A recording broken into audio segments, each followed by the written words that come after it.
بسم اللہ الرحمن الرحیم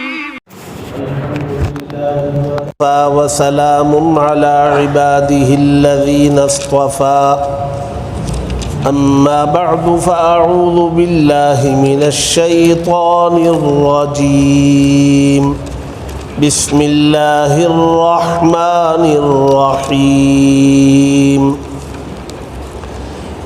وداود وسليمان إذ يحكمان في الحرث إذ نفشت فيه غنم القوم وكنا لحكمهم شاهدين ففهمناها سليمان وكلا آتينا حكما وعلما وسخرنا مع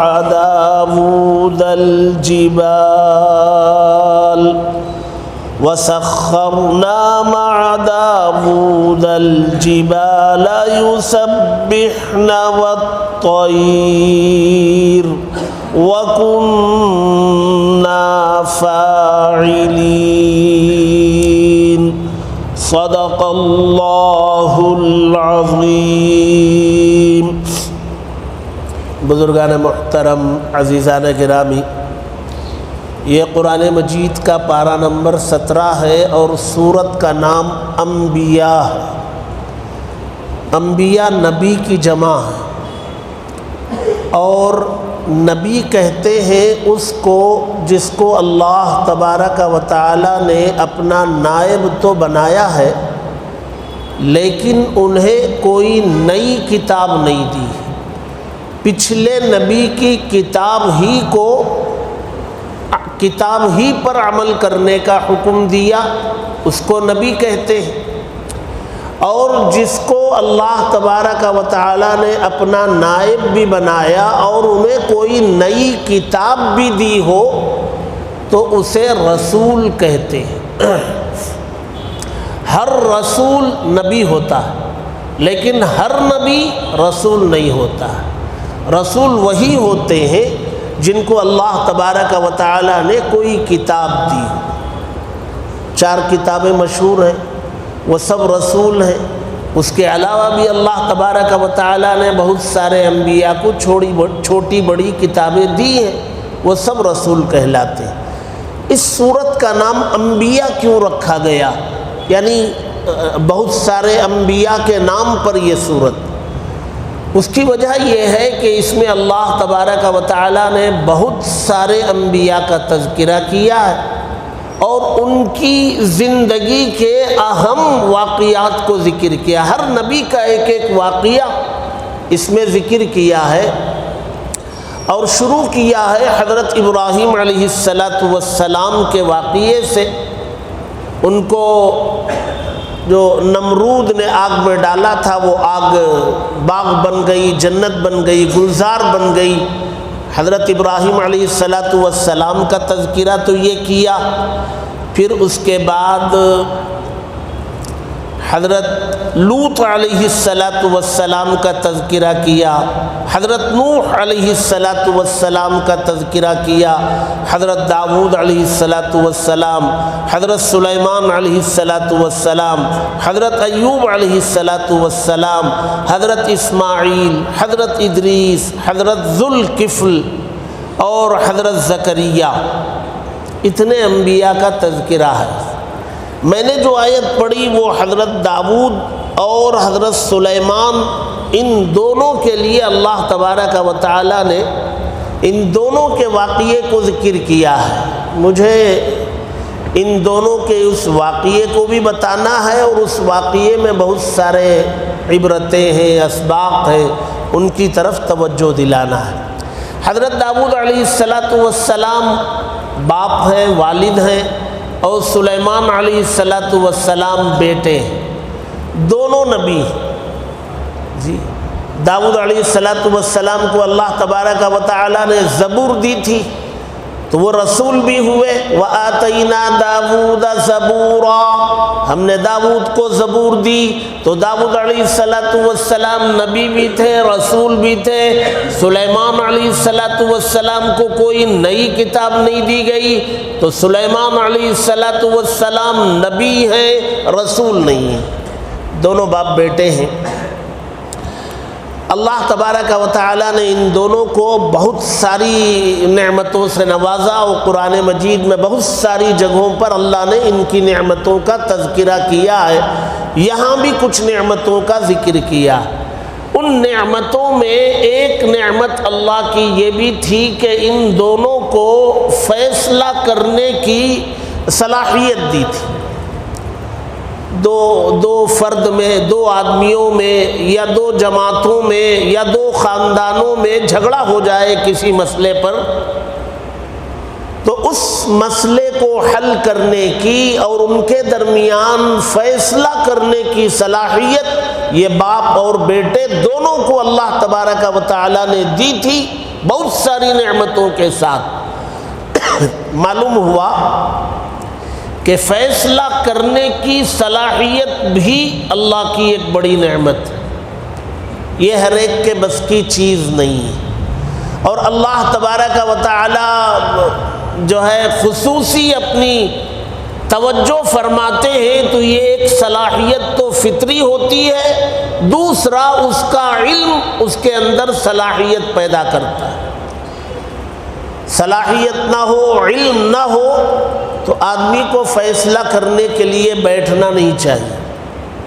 فیصلہ کرنے کی صلاحیت بھی چاہیے، علم بھی چاہیے، اس لیے کہ اگر کوئی غلط فیصلہ ہو گیا اور اس غلط فیصلے پر عمل کیا گیا اور وہ اللہ تبارک و تعالیٰ کے حکم کی بھی خلاف ورزی ہو رہی ہو تو ساری زندگی کیے جانے والے اعمال کا وبال فیصلہ کرنے والے پر آتا ہے۔ بہت سی مرتبہ عوام، خاندان کے بڑے اس قسم کے فیصلے کر دیتے ہیں اور ساری زندگی کا وبال اپنے سر لیتے رہتے ہیں۔ حضرت داؤد اور حضرت سلیمان علیہ السلام کے زمانے میں ایک واقعہ پیش آیا۔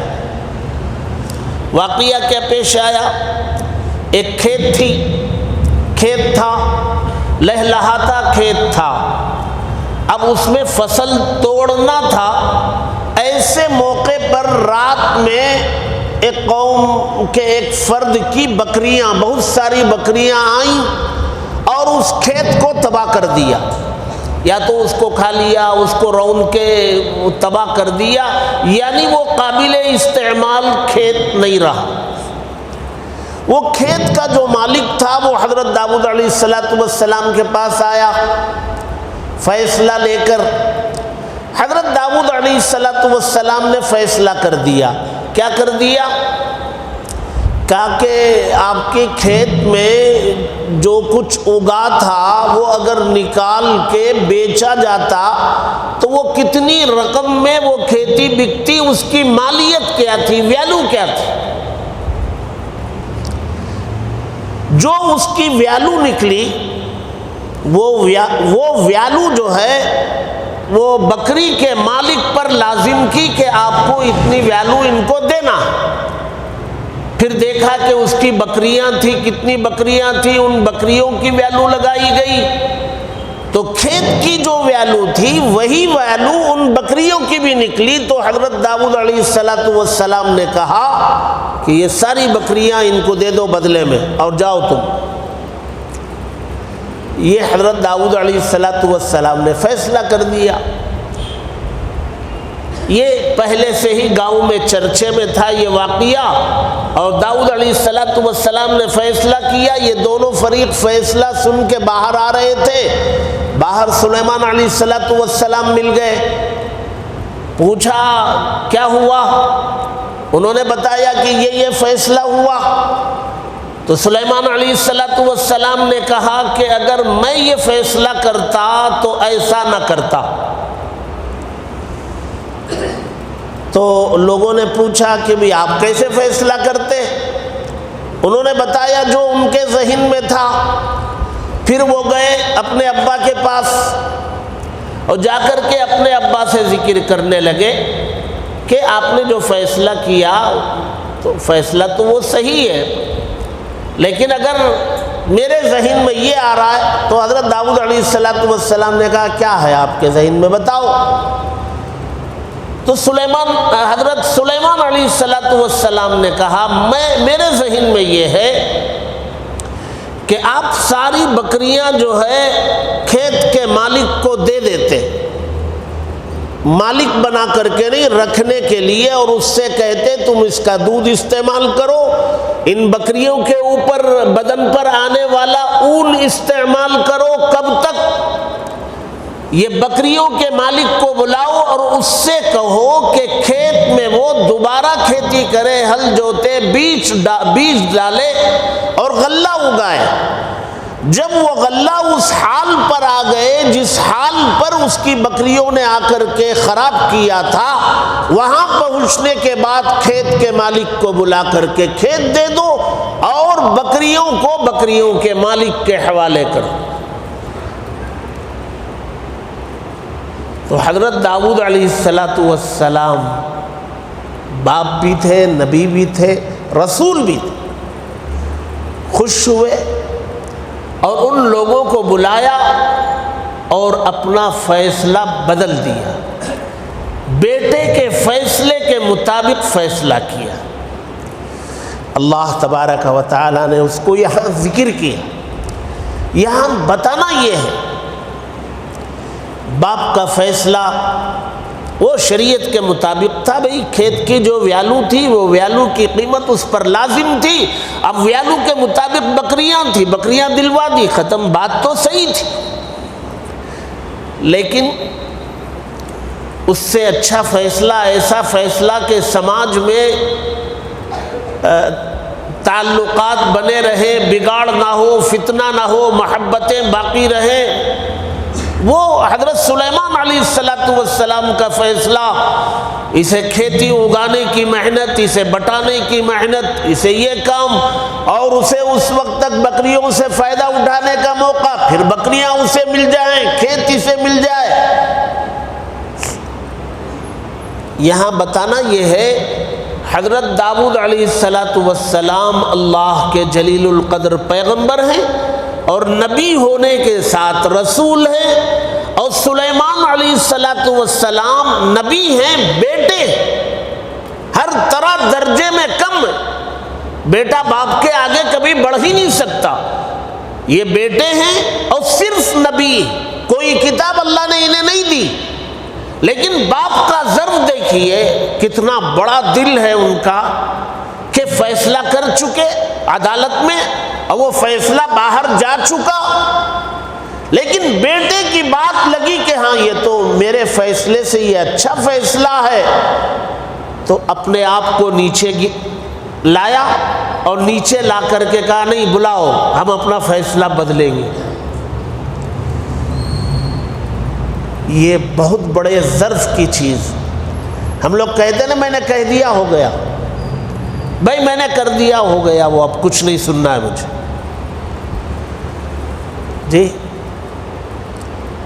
یہ جو ہے کوئی اچھی بات آئے سامنے اور ہم سے بھی کوئی اچھی بات چاہے چھوٹا ہی پیش کرے، اسے قبول کرنا چاہیے۔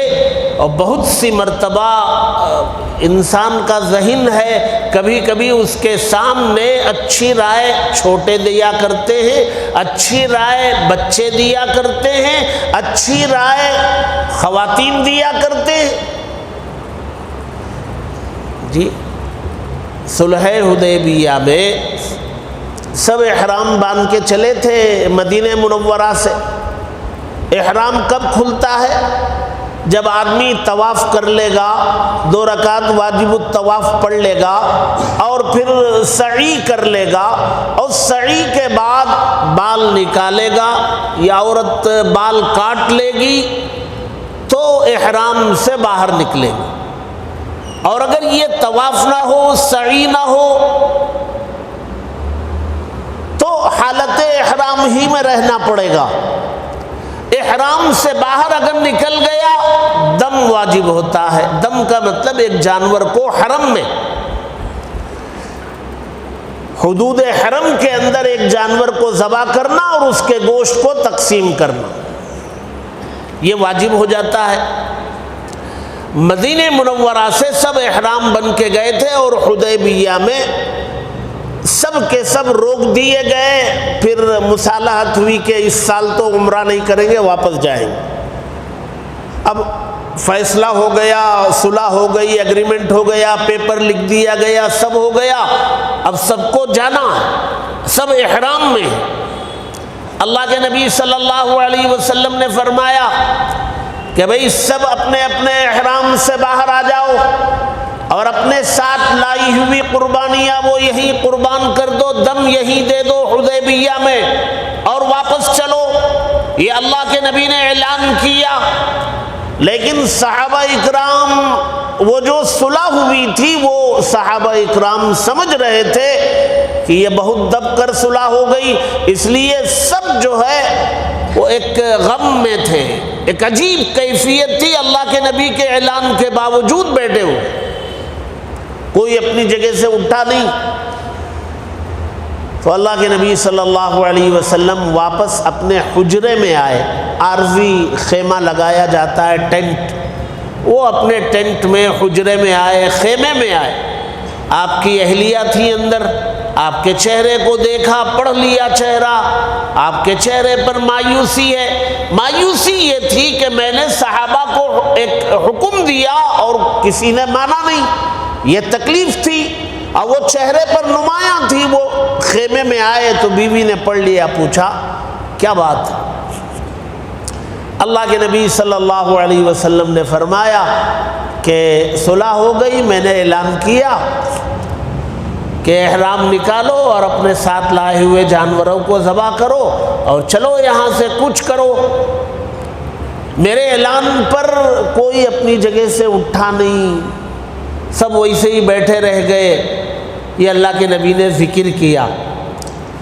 غالباً حضرت ام سلمہ رضی اللہ تعالی عنہا تھی اندر خیمے میں، تو حضرت آپ کی زوجہ نے فرمایا حضور یہ سب صدمے میں ہے، آپ کا اعلان سنا بھی ہوگا یا نہیں سنا ہوگا، سمجھا نہیں ہوگا، ایک کیفیت ہے، غم ہے، ایسا کرو آپ باہر جاؤ اور آپ کا جو جانور ہے وہ آپ اپنے ہاتھوں سے ذبح کر دو باہر، اور ذبح کر کے پھر اپنا احرام نکال لو، پھر دیکھو آپ کو دیکھ کر کے یہ صحابہ آپ پر عمل کرتے ہیں کہ نہیں۔ یہ مشورہ دیا تھا آپ کی بیوی نے۔ اللہ کے نبی کو لگا کہ ہاں یہ تو بہت اچھی بات ہے، یہ تو بہت اچھی بات۔ اللہ کے نبی صلی اللہ علیہ وسلم باہر آئے اور اپنا جو جانور تھا اللہ کے نبی نے ذبح کیا، اور ذبح کرنے کے بعد آپ احرام سے باہر آئے تو صحابہ نے دیکھا کہ اللہ کے نبی نے ذبح کیا، سب اٹھے، اپنے اپنے جانور ذبح کیے، سب احرام سے باہر نکلے اور کوچ کی تیاریاں ہو گئی۔ یہ مشورہ تھا آپ کی اہلیہ کا، بیوی کا۔ اس واقعے میں اللہ تبارک و تعالی یہ بتانا چاہتے ہیں، حالانکہ اللہ نے فرمایا وَكُلًّا آتَيْنَا حُكْمًا وَعِلْمًا، داؤد اور سلیمان کا تذکرہ کرتے ہوئے اللہ فرماتے دونوں کو، کلن دونوں کو، آتینا حکمن دونوں کو ہم نے حکمت دی، فیصلہ کرنے کی صلاحیت دونوں کو دی، وعلمًا اور علم بھی دونوں کو دیا تھا۔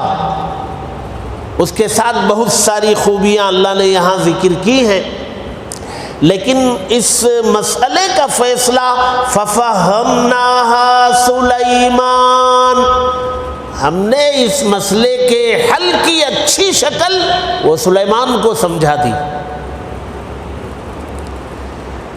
حضرت داؤد علیہ السلام کے ہاتھوں میں اللہ تبارک و تعالی نے لوہے کو موم کی طرح بنا دیا تھا۔ ان کی ایک معجزہ تھا، لوہے کو ہاتھ میں اٹھا کے جیسے موم کو ہم گول بنا لیتے ہیں، پتلا بنا سکتے ہیں یا کوئی اور چیز بنا سکتے ہیں موم کے ذریعے۔ اللہ تبارک و تعالیٰ نے حضرت داؤد علیہ السلام کے ہاتھوں میں لوہے کو موم بنا دیا تھا۔ کیوں بنایا تھا؟ حضرت داؤد علیہ السلام جو ہے وہ نبی اور رسول تھے، بیت المال سے اپنا خرچ لیا کرتے تھے۔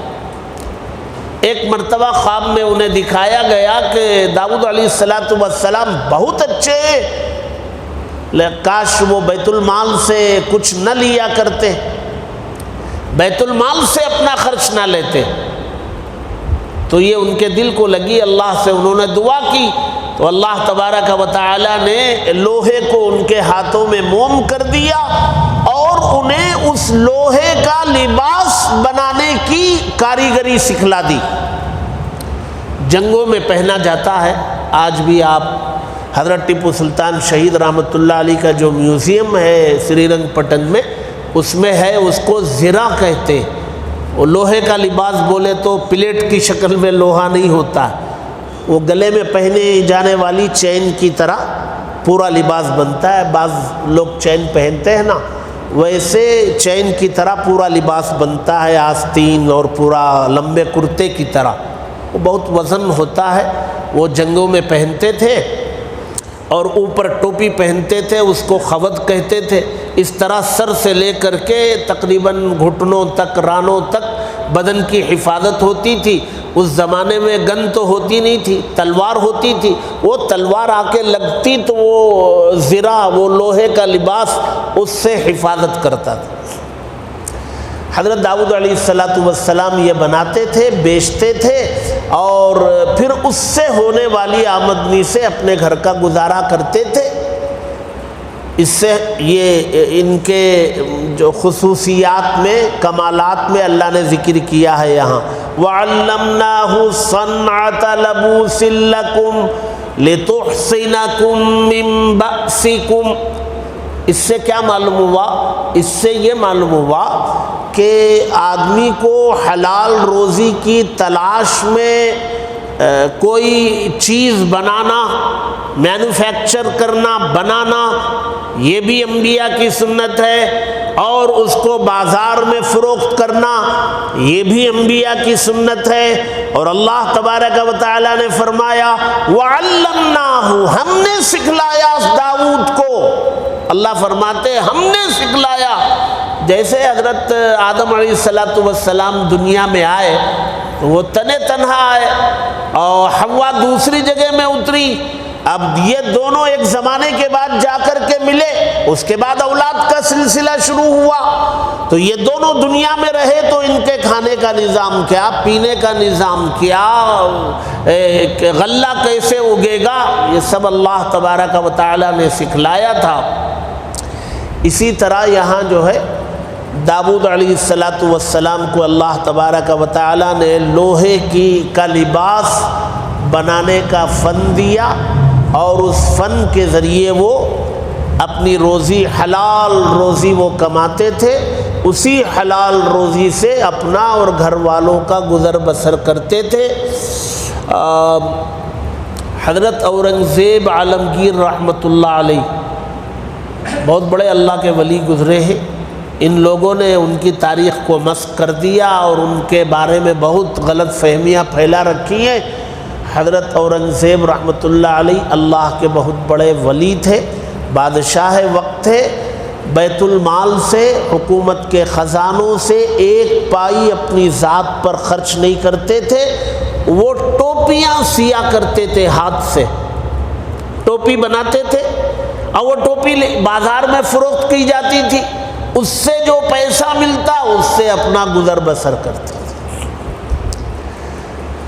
تو آدمی کو حلال روزی کی تلاش میں کوئی چیز بنانا، اس کو فروخت کرنا، یہ انبیاء کی سنتیں ہیں جی۔ حلال روزی کی تلاش میں اللہ کے نبی، ہمارے نبی صلی اللہ علیہ وسلم نے بکریاں چرائی۔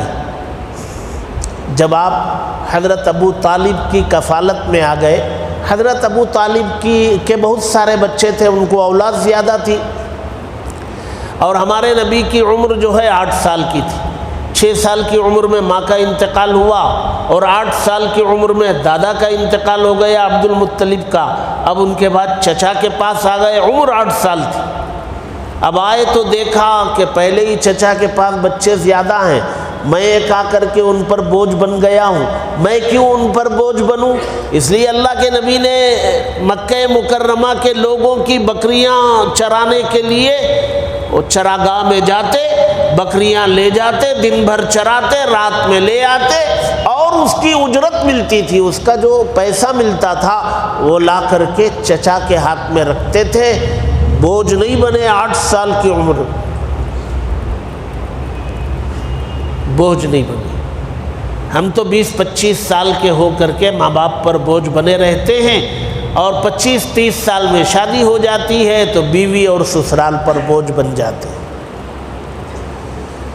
حلال روزی کی طلب، ہمیں تو بہت رشک آتا ہے ان لوگوں پر جب کبھی ہم ریلوے اسٹیشن میں ریل سے اترتے تو بہت سارے کلی والے لوگوں کا سامان لے کر کے جاتے، اس میں اپنے بھی لوگ ہوتے ہیں، وہ آ کے سلام کرتے ہیں، وہ سامان اٹھانے کی کوشش کرتے ہیں۔ بہت اچھے لوگ ہیں، خالص پیور حلال کمائی کھاتے ہیں، لوگوں کا سامان اٹھاتے ہیں، پہنچاتے ہیں، اس سے ملنے والی روزی اپنے پیٹ میں، گھر والوں کے پیٹ میں پہنچاتے، بوجھ کسی پر نہیں بنتے۔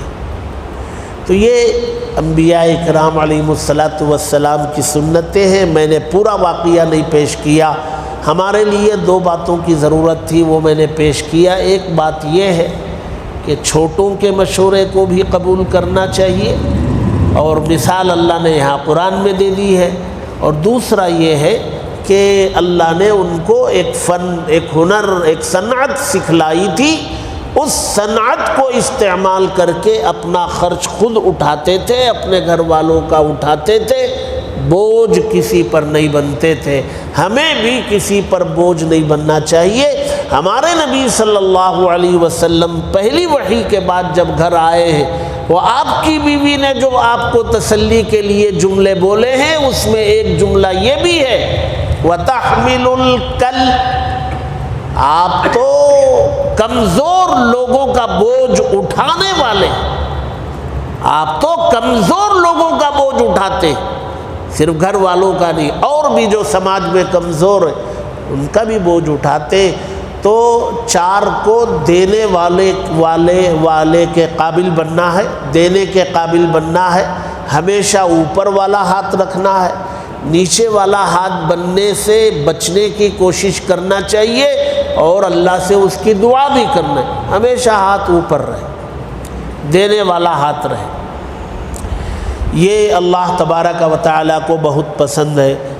اور آگے حضرت ایوب کی بیماری اور ان کے صبر کا ذکر ہے، اور حضرت ذوالنون مصری، حضرت یونس علیہ السلام کے مچھلی کے پیٹ میں چلے جانے کا ذکر ہے، زکریا کے اولاد نہ ہونے کا ذکر ہے۔